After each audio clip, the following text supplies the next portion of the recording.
A facilidade do acesso à internet tem exposto menores de idade cada vez mais cedo ao contato com o mundo digital.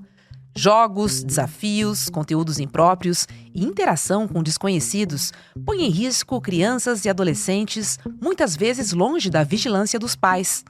Esse é um grande problema nacional, que já tem reflexos no comportamento de jovens e no aumento de transtornos, como ansiedade, depressão e na prática de violências, como o cyberbullying. O tempo de tela deixou de ser exceção e virou rotina.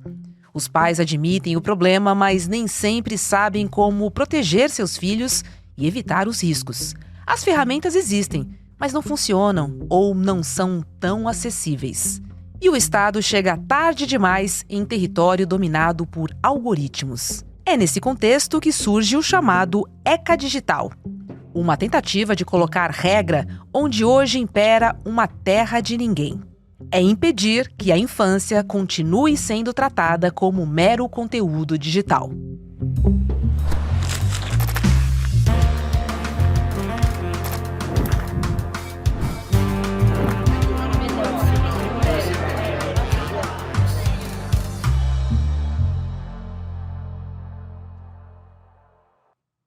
Olá, seja muito bem-vinda, seja bem-vindo. Eu sou Roberta Garcia e este é o videocast Em Detalhes. Aqui sempre com um convidado ou uma convidada, a gente faz uma análise mais profunda numa temática do nosso dia a dia. Hoje eu recebo presencialmente aqui no nosso estúdio a Carol Luque, que é coordenadora executiva do projeto Brief. Oi, Carol, seja muito bem-vinda ao Em Detalhes. Prazer, obrigada por me receber, um prazer estar aqui.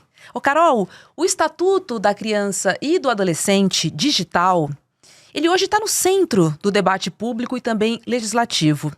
Por que essa lei é hoje a notícia mais quente no campo da proteção infantil online?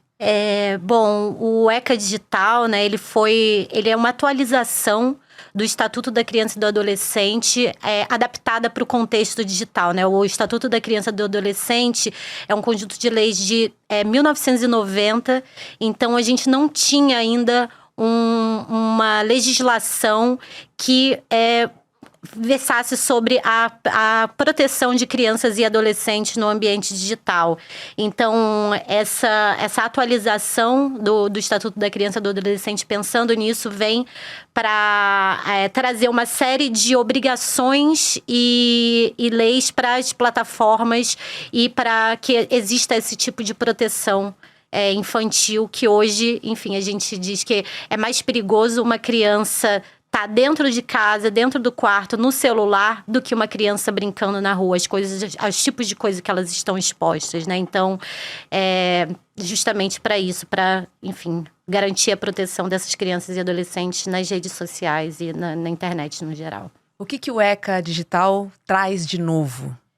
Eu acho que o mais relevante do ECA Digital, ele traz a proposta que agora vai ser obrigatório a confirmação de idade de menores de 16 anos. Então, para uma criança e um adolescente menor de 16 anos ter uma conta nas redes sociais, por exemplo, ele vai precisar da confirmação do responsável. Então, isso já gera uma grande mudança, né? Porque hoje o que a gente vê na internet é uma autodeclaração de idade. Então, você pode falar qual que é a idade que as redes sociais já te aceitam ali, te colocam expostos a diferentes tipos de conteúdo. Mas essa confirmação de idade é essencial, né? Para início dessa proteção. Além disso, ele também estabelece uma série de regras para publicidade voltada para criança e adolescente. Eles não podem criar um perfil dessas crianças e adolescentes para poder empurrar publicidade direcionada. Existem outras regras também que exigem exposição a conteúdos nocivos. Então, essas crianças e adolescentes, elas não podem ser expostas a conteúdos sexualizados, a conteúdos de violência explícita, enfim, é uma série desses tipos de conteúdos. E também existe uma necessidade, uma obrigatoriedade para as plataformas de compartilharem, né, relatórios com que condensem denúncias e e moderação. Então, isso existe muito pouca transparência, né, sobre isso, sobre como as plataformas operam, sobre, enfim, como os algoritmos operam, sobre os tipos de denúncia que eles recebem. E isso precisa ser, a partir de agora, com o ECA Digital, tornado público e de forma mais compreensível para as pessoas no geral. A gente vê que as crianças estão muito suscetíveis ao cyberbullying, à ansiedade. E tudo isso cria também uma dependência digital. A gente está falando de pontos extremamente importantes e que devem ser levados em consideração pensando no desenvolvimento de uma criança. Se para nós, adultos, já não é fácil porque somos levados por bolhas e pelos algoritmos, para as crianças isso é muito mais nocivo, né? É absolutamente nocivo. Hoje a gente vê, né? A gente fez a pesquisa, enfim, recentemente, que depois da viralização do vídeo do Felca, isso se tornou de conhecimento mais geral para a população, porque muitos pais, enfim, ou são muito ocupados, têm, sabe, um dia a dia corrido, não conseguem acompanhar tudo que uma criança faz nas redes sociais. E a gente viu nessa pesquisa que a quantidade, os crianças que têm acesso aos dados, 77% das crianças hoje com menos de 18 anos possuem um celular próprio.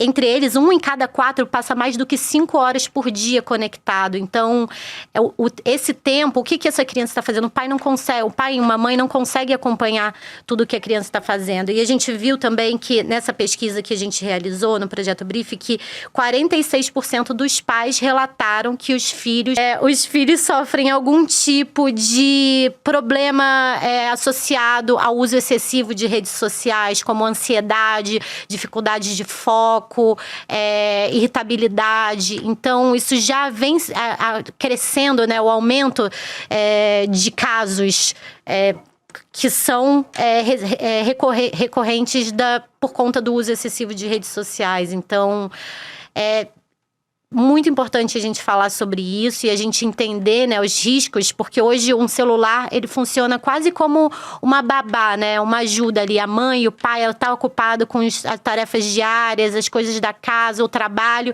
e deixa a criança no celular para que ela fique ali entretida, mas enfim, a que custo, né, também, o que essa criança está consumindo ali. E tem uma frase que a gente vê que é muito relevante para isso, que se a gente vê, né, que tudo está relacionado à estrutura também das plataformas e das redes sociais, que é o ambiente onde essa criança está circulando ali. Esse é um ambiente seguro para essa criança e esse adolescente estar circulando. E a gente vê, se uma criança, por exemplo, ela sofre um acidente num brinquedo, num parquinho, a responsabilidade é de quem? É do pai ou da mãe que não olhou o filho direito? Ou foi um problema do próprio brinquedo, ou da pessoa da empresa que, sabe, estruturou e criou o brinquedo onde a criança se machucou? Então, aí eu acho que invariavelmente, quando a gente vai falar de proteção de crianças e adolescentes no ambiente digital, a gente vai cair no tema da regulação das big techs e das plataformas de redes sociais. Ou seja, o ECA Digital, ele é um passo importante, mas ainda não é suficiente. Não é suficiente, principalmente quando a gente vê que o conhecimento técnico sobre controle parental, por exemplo, é muito baixo. A gente vê que mais de 63% dos pais, a gente identificou na pesquisa, que nunca ouviram falar, ou já ouviram falar, mas nunca usaram ferramentas de controle parental, né, dos filhos nas redes sociais. Então, a gente tem um avanço legislativo, a gente tem um reconhecimento de um problema que a gente tem, mas não existem, os pais deles não têm o letramento digital ou conhecimento técnico para proteger os seus filhos no ambiente digital. Então, a legislação, ela precisa vir acompanhada de uma comunicação clara e de um letramento digital, de uma educação para que os pais possam efetivamente ajudar a proteger seus filhos nesses ambientes. Está dentro dessa lei do ECA Digital a transparência do algoritmo, Carol? Porque também é um ponto importante, porque muitas vezes, apesar de todo esse controle, os pais ainda são reféns das redes sociais, das big techs. Não seria uma forma de ter um resumão, vamos dizer assim, para você saber onde é que seu filho está navegando, que tipo de informação, que tipo de conteúdo ele está consumindo? Sim, a questão dos algoritmos é uma questão bem complexa, porque nem as próprias plataformas, sabem, conseguem identificar direito como os algoritmos operam, né? Então, essa transparência algorítmica, existem algumas coisas que a gente pode, de fato, observar ali e ter isso divulgado, mas existem coisas que são muito técnicas e muito de difícil compreensão, né? O fato é que as plataformas, elas já têm tecnologias capazes de identificar, por exemplo, conteúdos que eles são capazes de identificar quando um conteúdo é nocivo para uma criança. Por exemplo, você tem as plataformas hoje. Se você sobe um vídeo no YouTube com uma música que tem direito autoral, em 1 segundo esse vídeo já cai, porque eles estavam sofrendo muitos processos e muito pesou no bolso e eles precisaram agir. Então, as plataformas, elas não vão agir por boa vontade. Então, elas precisam ser pressionadas, elas precisam ser responsabilizadas para que essa legislação seja realmente efetiva e se aplique, né? Então, o que a gente vê hoje é, enfim, uma pressão que existe, mas isso precisa ser colocado de forma clara, e a gente precisa existir transparência também para que essas ações sejam efetivas. Uma coisa que nos preocupa muito, acho que para todos os pais que estiverem nos acompanhando, são esses desafios que acontecem em ambientes digitais. Muitos deles até com mortes de crianças e adolescentes. Carol, como garantir que as plataformas cumpram as novas regras? A gente também trabalhou bastante na aprovação, que foi o do tema 987 no Supremo Tribunal Federal, que ele fala, porque existe o Marco Civil da Internet, que, enfim, impõe uma série de regras e leis ali para as plataformas de redes sociais, mas existia o artigo 9 do Marco Civil da Internet, que diziam que as plataformas só seriam responsáveis pelos conteúdos postados de terceiros se houvesse um processo anterior. Então, o tema 987 foi justamente para considerar esse artigo inconstitucional e as plataformas poderem ser responsabilizadas caso exista algum tipo de dano. A gente viu uma série de casos, por exemplo, de crianças que participaram de desafios no TikTok, o desafio do desodorante, o desafio de ficar com falta de ar. Enfim, uma série de desafios que resultaram em mortes.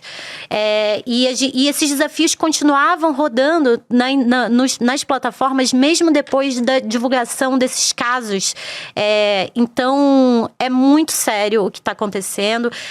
Enfim, a legislação está avançando nesse sentido, mas é preciso que, paralelamente ao avanço da legislação, exista uma conscientização coletiva, né, dos danos aos danos e aos riscos que as crianças estão correndo nesse ambiente. Então, nesse sentido, eu acho que o Felca foi muito importante, né? Porque, enfim, ele conseguiu traduzir um tema super complexo, super difícil, e um influenciador, né, do tamanho dele, trazer luz a isso, explicar de forma clara, de um jeito que todo mundo consegue entender algo tão sério e expor esses riscos. Eu acho que foi enfim, fundamental para que essa legislação avançasse também. Inclusive, o ECA Digital também é chamado de Lei Felca, né? Por conta, enfim, de ela ter avançado e de esse debate ter tomado conta, enfim, de todos os lugares do debate público, ter entrado no Congresso, ter entrado na Casa das Famílias e, enfim, finalmente a legislação ter avançado por conta disso. Então, você vê que a comunicação sobre isso e o entendimento da população no geral é fundamental para que essa legislação avance. Em relação à adultização infantil, já que você trouxe o Felca, onde é que entraria o ECA Digital para que as crianças não sofram esse tipo de violência mais em ambiente digital? Por exemplo, o ECA Digital, ele traz regras para que os algoritmos, eles não reproduzam conteúdos também de crianças e adolescentes de forma sexualizada. Então, isso já é bem relevante, mas é importante também a gente entender que as plataformas, enfim, as tecnologias, elas não são perfeitas. E a gente vê, por exemplo, que mesmo no vídeo que o Felca publicou, às vezes não precisa ser um conteúdo sexualizado, que, enfim, predadores sexuais, pedófilos e todos os tipos de criminosos que estão ali nas redes sociais, eles usam imagens, às vezes, inofensivas de uma criança, sabe, de um adolescente, para enfim, ter algum tipo de vantagem em cima disso, enfim. A legislação sozinha, ela ajuda, mas precisa também haver uma conscientização coletiva, porque a tecnologia em si, ela não vai resolver todo o problema, e a lei não vai resolver todo o problema se as pessoas não tiverem essa consciência, tiverem consciência dos riscos e, enfim, cuidarem mesmo das crianças e do que elas estão consumindo e o que elas estão reproduzindo ali nesse ambiente digital. A gente vê, por exemplo, que 73% das crianças possuem redes sociais ativas, né? A gente vê que esse número é super alto, inclusive para crianças menores de 7 anos de idade.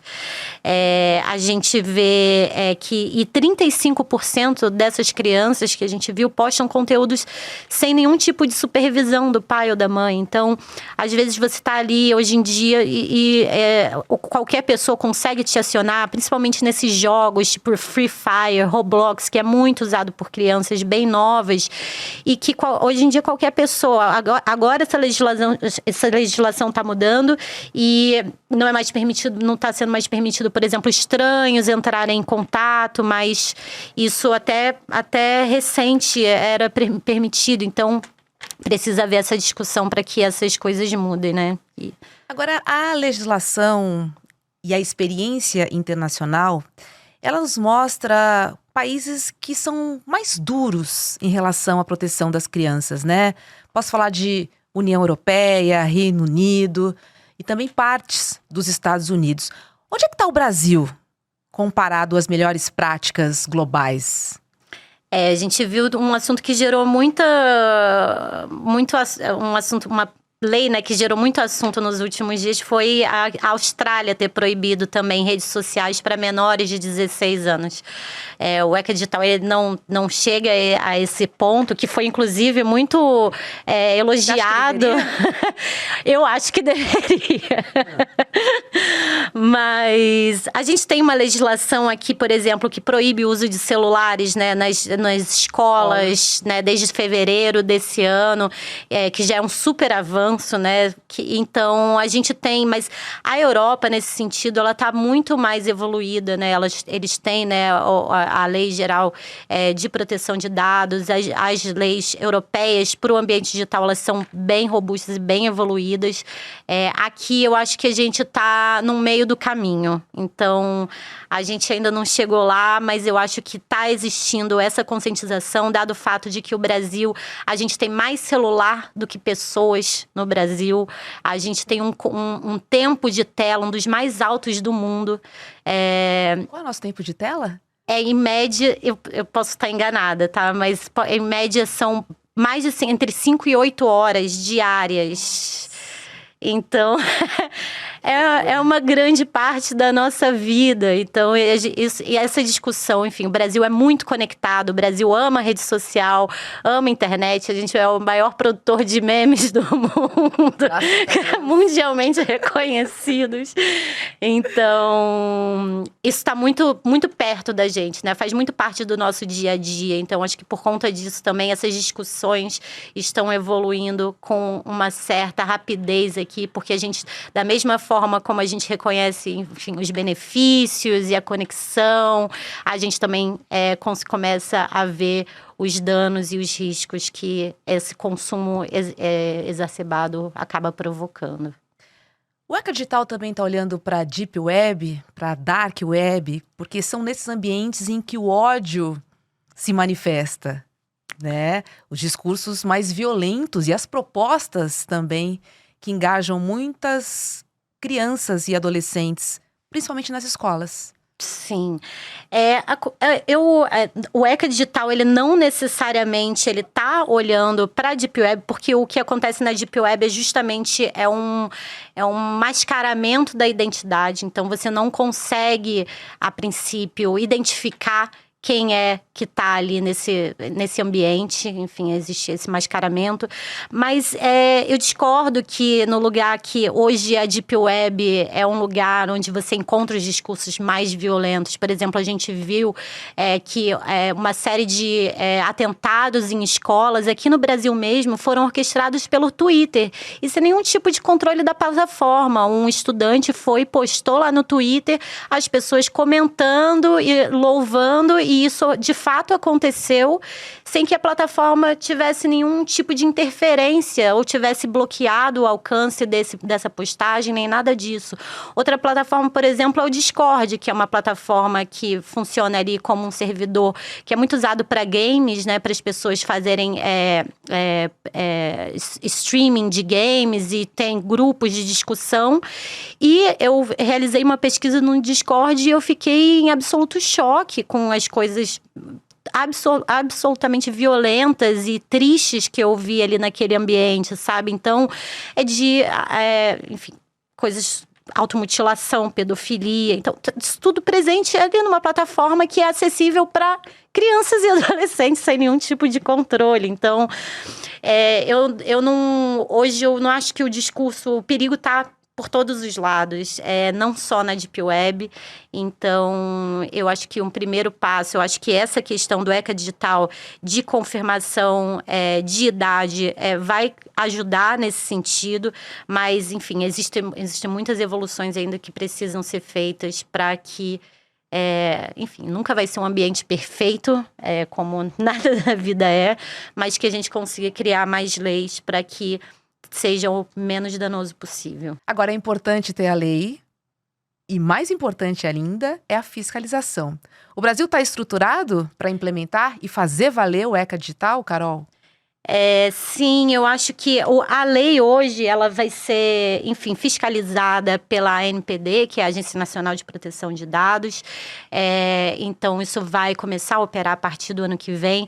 Mas eu acho que o principal ponto para que uma lei realmente funcione esse conhecimento, né, coletivo. A gente viu na pesquisa que a gente realizou lá no Projeto Brief que 8 em cada 10 brasileiros apoia a regulação de redes sociais para proteger crianças e adolescentes. Então, a gente vê que esse discurso, ele muitas vezes estava caindo, de regulação de redes sociais, ele muitas vezes caía numa polarização política, né, que você fala em regulação e automaticamente é entendido como censura, mas a gente vê que existe um consenso único nessa questão específica, porque ninguém discorda que a gente precisa proteger crianças e adolescentes. Sim.